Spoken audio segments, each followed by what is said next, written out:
السلام علیکم ورحمۃ اللہ وبرکاتہ۔ پیارے بچوں، کیسے ہو؟ آج ہم پڑھنے جا رہے ہیں سورہ زلزلہ۔ سورہ زلزلہ کا مائنڈ میپ بہت چھوٹا سا، بہت امپورٹنٹ۔ اس میں ہم دیکھیں گے کہ ہمیں کیا کرنا چاہیے اور کیا نہیں کرنا چاہیے، اور کیوں اچھا کرنا چاہیے اور کیوں برا نہیں کرنا چاہیے۔ سب سے پہلی چیز، سورہ زلزلہ میں اس کا نمبر ہے، وہ ہے 99 نمبر۔ اس سورہ میں ٹوٹل 8 آیات ہیں، اور یہ سورہ کہاں نازل ہوئی تھی؟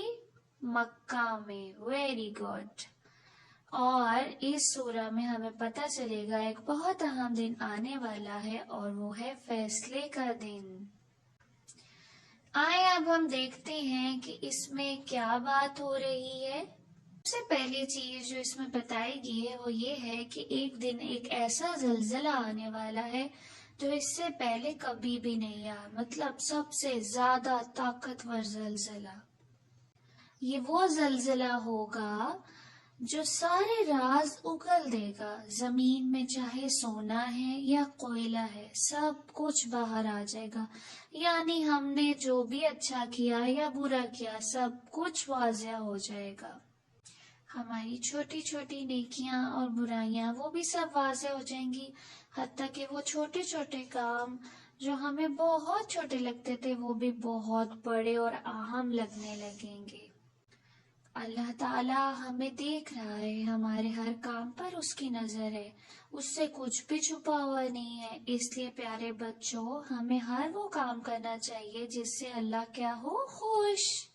تو فیصلے والے دن ہمارے تمام اعمال کو کیا کیا جائے گا؟ جی، کاؤنٹ کیا جائے گا۔ تو اگر اچھے اعمال زیادہ ہوں گے تو ہم کیا ہو جائیں گے؟ خوش۔ اور اللہ نہ کرے اگر برے اعمال زیادہ ہوئے تو ہم تو مصیبت میں ڈل جائیں گے نا۔ اینڈ پر ہم یہی بات سمجھے پیارے بچوں کہ ہمیں اچھے کام کرنے چاہیے اور آخرت کے دن کی تیاری کرنی چاہیے، جیسے ہم اپنے پیپرز میں پڑھتے ہیں اور اچھا سا رزلٹ لے کر آتے ہیں گھر۔ چلیں آپ چھوٹی سی دعا مانگتے ہیں۔ اللہم انی اسألک فعل الخیرات وترک المنکرات۔ اے اللہ، ہم آپ سے نیکیوں کا سوال کرتے ہیں اور برائیوں کے شر سے پناہ مانگتے ہیں۔